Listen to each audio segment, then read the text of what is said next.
Halo, assalamualaikum adik-adik. Di sini Bapak izin memperkenalkan diri terlebih dahulu ya. Nama Bapak adalah Sezar Dafal Farisi. Bapak ini hanya seorang mahasiswa magang adik-adik ya di program P3K yang akan membersamai adik-adik belajar pendidikan Pancasila di kelas 8 ya di semester 1 gitu. Bersama Bapak Riki Rustiana MPD. Nah, Bapak ucapkan selamat dulu nih kepada adik-adik yang sudah naik kelas. Luar biasa ya. Dari kelas 7 ke kelas 8. Menjadi semakin dewasa ya untuk mencercap dunia gitu ya, yang lebih baru lagi. Asik. Nah, kita akan membahas di bab 1 nih ya. Di pendidikan Pancasila yakni Pancasila dalam kehidupan bangsa Indonesia. Waduh, Pak. Mungkin adik-adik nanti bakal mengeluh gini ya. Waduh, Pak, bosan Pak, kita udah bahas Pancasila terus. Tidak apa-apa adik-adik, bosan itu adalah hal yang wajar. Tetapi Bapak akan jamin gitu ya, pembelajaran di sini ya dengan Bapak dan Bapak Riki ya akan membawa sesuatu yang lebih baru, menyingkapkan sebuah dunia yang lebih kompleks kepada adik-adik. Jadi adik-adik harus terus kepo dan terus semangat untuk belajar ya. Pasti bakal seru kok, percaya. Nah, Bapak selalu saja mengawali sesuatu tidak hanya dengan berdoa, tetapi dengan bertanya adik-adik. Karena seringkali pertanyaan ini lebih banyak menyingkapkan misteri dunia ya, gitu. Kemudian menyingkapkan rahasia-rahasia dunia dibandingkan sebuah jawaban gitu ya. Nah, maka pertanyaan pertama adalah mengapa bangsa dan negara kita yang besar ini bisa kokoh dan bersatu? Nah, tentu jawabannya singkat ya. Karena kita punya sebuah dasar negara. Ya, kita buka langsung nih ya. Pendidikan Pancasila bab 1 poin A berjudul Pancasila sebagai dasar negara. Coba adik-adik bayangkan di sebuah zaman kerajaan di Eropa misalnya, ada sebuah istana yang sangat kuat. Kemudian ia mau dijebol oleh berbagai meriam dan trebuchet ya, manjanik, tetapi tidak berhasil ya. Para pemanahnya sangat kokoh berlindung di benteng-benteng yang kokoh pula gitu ya. Istana raja tertutup dengan rapat di sana gitu ya. Rumah-rumah warga terlindungi oleh benteng yang kokoh. Nah, anggap saja bangsa kita ini adalah bangsa yang besar gitu ya, memang besar ya. 300 juta penduduk gitu ya. Bayangkan agak itu 300 juta tuh tidak sedikit ya. Karena Eropa saja berapa sih populasinya? Rusia misalnya yang paling luas di muka bumi ya, teritorinya hanya punya 160 juta orang. Gitu ya. Itu misalkan apalagi? Misalkan Korea Selatan gitu ya. Itu cuma 50 juta gitu.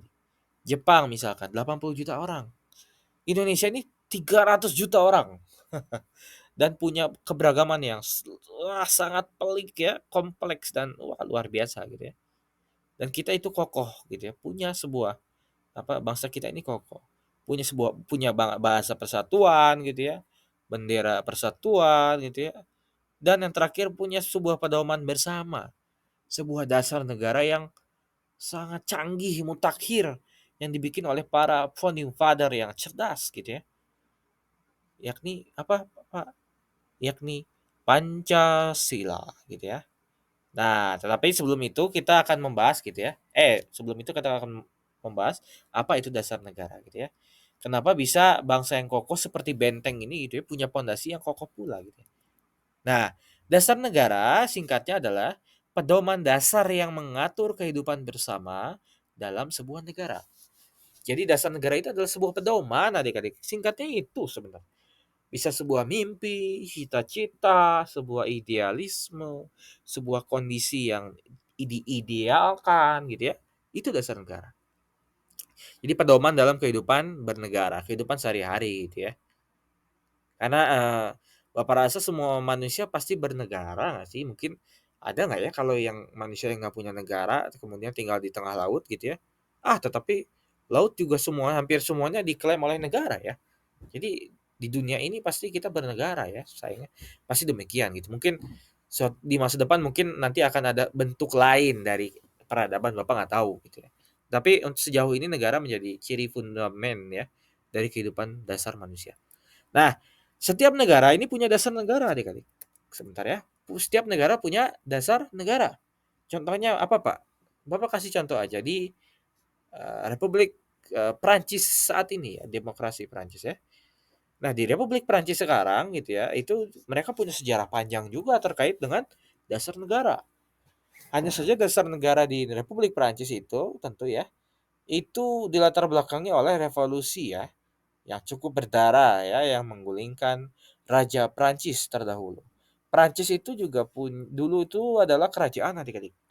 Hingga sekarang digantikan ke republik ya. Nah, saat revolusi gitu, saat raja digulingkan gitu ya oleh kekuatan rakyat, ada 3 prinsip utama rakyat Prancis nih yang menjadi dasar negara. Apa saja? Satu, liberté ya, kebebasan.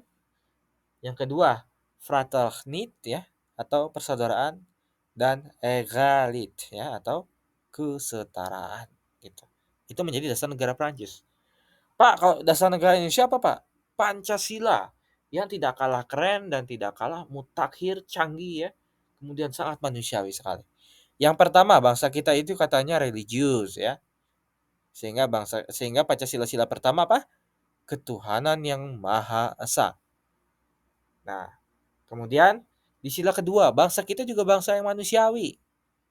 Ya, sehingga kita punya kemanusiaan yang adil dan beradab. Jangan lupa Pak, bangsa kita juga bangsa yang bersatu dan kokoh gitu dalam persatuan. Gitu ya. Seperti Senju dan Uchiha ya, yang melupakan identitas tidak melupakan identitas klannya tapi juga bersatu dalam persatuan di desa Konoha misalnya gitu ya.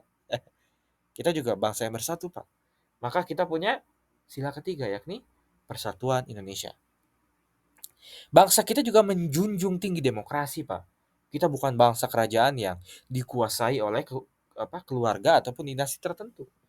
Sehingga kita punya sila kerakyatan yang dipimpin oleh hikmat kebijaksanaan dalam permusyawaratan perwakilan ya. Demokrasi itu. Terus Pak, kita juga mengidealkan Pak sebuah keadilan sosial. Sebuah kondisi kesejahteraan bagi seluruh umat manusia, khususnya umat manusia di Indonesia. Yakni sila kelima apa? Keadilan sosial bagi seluruh rakyat Indonesia. Gitu ya. Nah, asal-usulnya ada di Piagam Jakarta ya, yang dibuat oleh Panitia 9 saat BPUPK ya. Nah, adik-adik udah dibahas sebenarnya di kelas 7 semester 1 bab 1 ya, tentang sejarah lahirnya Pancasila. Di sini dibahas tentang Piagam Jakarta yang ya adik-adik tahu lah. Piagam Jakarta kan dibuat oleh Panitia 9 gitu ya, yang nanti akan dipakai menjadi pembukaan ya. Walaupun ada beberapa perubahan ya. Di alinea terakhir yang nanti bakal jadi sila pertama yang awalnya ketuhanan dengan menjalankan syariat Islam bagi para pemeluknya menjadi ketuhanan yang Maha Esa. Karena ya sejarah membuktikan hal itu harus diubah memang ya supaya lebih katakanlah general ya. Gitu. Nah, Piagam Jakarta saat itu adalah rancangan undang-undang gitu ya, pembukaan ya, yang nanti akan dipakai di konstitusi sekarang. Rancangan ini dirumuskan oleh Panitia 9 saat rapat BPUPK gitu ya, di Jakarta pada tanggal 22 Juni 1945. Lanjut, kita akan bahas satu persatu sila di Pancasila ya.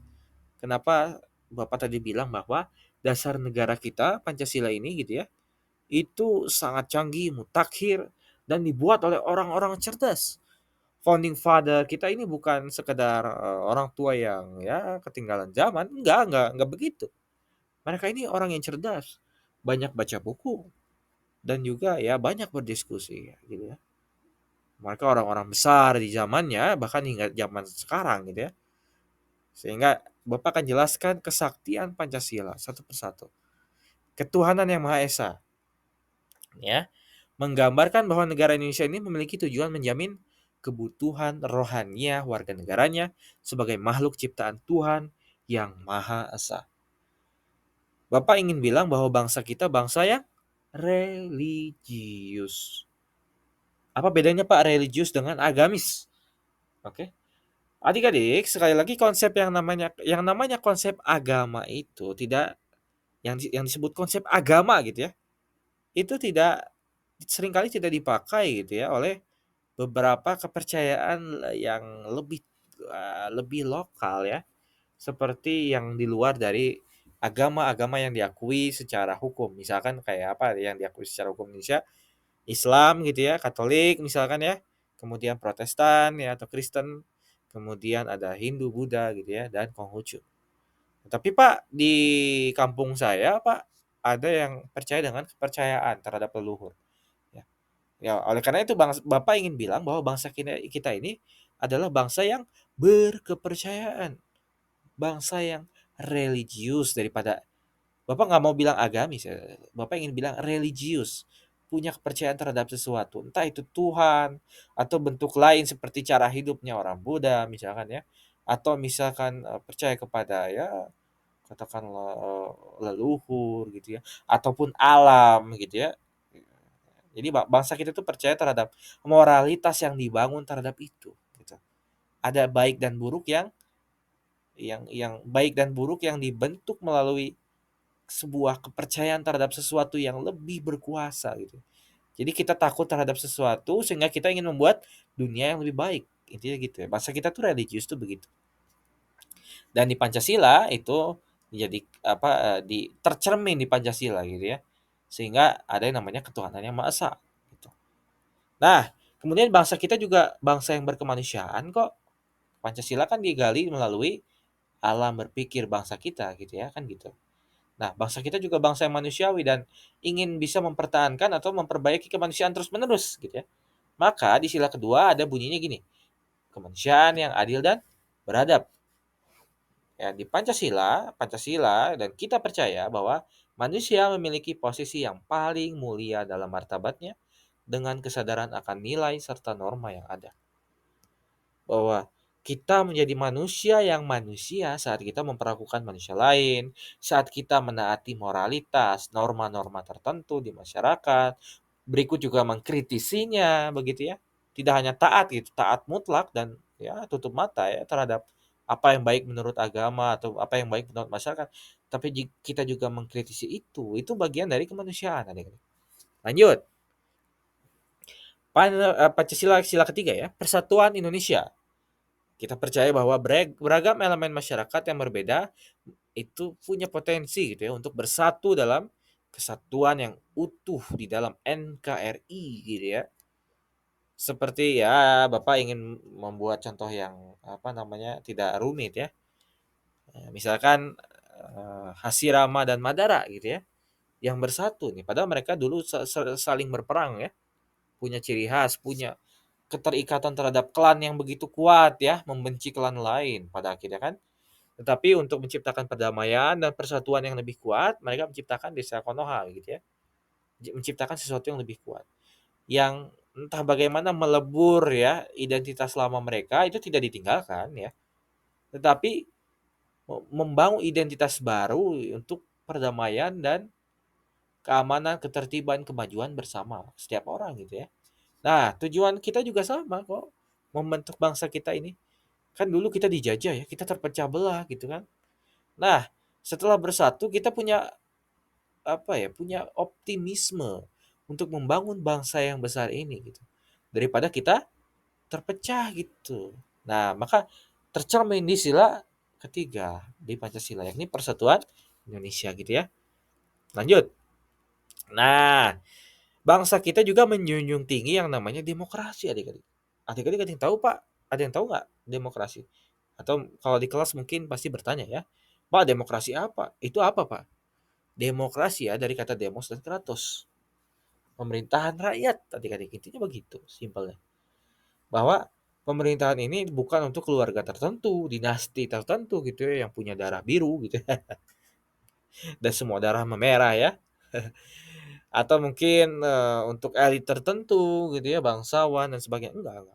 Bangsa kita bukan bangsa yang demikian, bukan bangsa yang aristokratis atau bangsa yang atau kerajaan misal feodal, kemudian monarki bukan. Kita bangsa yang demokratis, bangsa yang demokratis republik. Kita tuh bentuknya republik dipimpin oleh presiden dan dipilih oleh rakyat untuk kepentingan rakyat, yakni dengan cara demokratis. Maka kita itu ya tercermin ya di sila keempat Pancasila yakni kerakyatan yang dipimpin oleh hikmat kebijaksanaan dalam permusyawaratan perwakilan. Nah, tuh ya, sistem pemerintahan yang dianut oleh bangsa Indonesia saat ini adalah sistem demokrasi, di mana rakyat ditempatkan pada posisi yang paling utama dalam struktur kekuasaan. Oke, lanjut. Sila kelima nih Pak, di Pancasila Pak, yang tercermin dari alam berpikir bangsa kita ya, yakni sebenarnya hidup itu untuk apa sih Pak? Toh kita bakal mati gitu ya, menjadi sebuah bangkai ya, di kuburan gitu ya. Wah, ngeri banget Pak, Bapak ngomong gitu misalnya. Tentu ini membuat kita gelisah ya bahwa pada akhirnya kita mati ya. Tetapi kehidupan tidak sia-sia kok adik-adik. Kita bisa membuat sebuah kehidupan yang bermakna. Percaya itu. Percayalah itu. Maka tujuan kita bernegara gitu ya. Kemudian bermasyarakat ya, berkeluarga dan sebagainya adalah menciptakan kehidupan yang baik. Benar atau enggak? Benar ya? Yang sejahtera gitu ya. Menciptakan kebahagiaan di atas muka bumi ini gitu ya. Walaupun kita tahu bahwa kita akan mati dan ya kita percaya ya bahwasanya kita punya Tuhan, kemudian kita akan ya menuju alam setelah kematian kan begitu ya. Nanti akan ada surga yang wah luar biasa ataupun neraka yang wah luar biasa juga, gitu ya.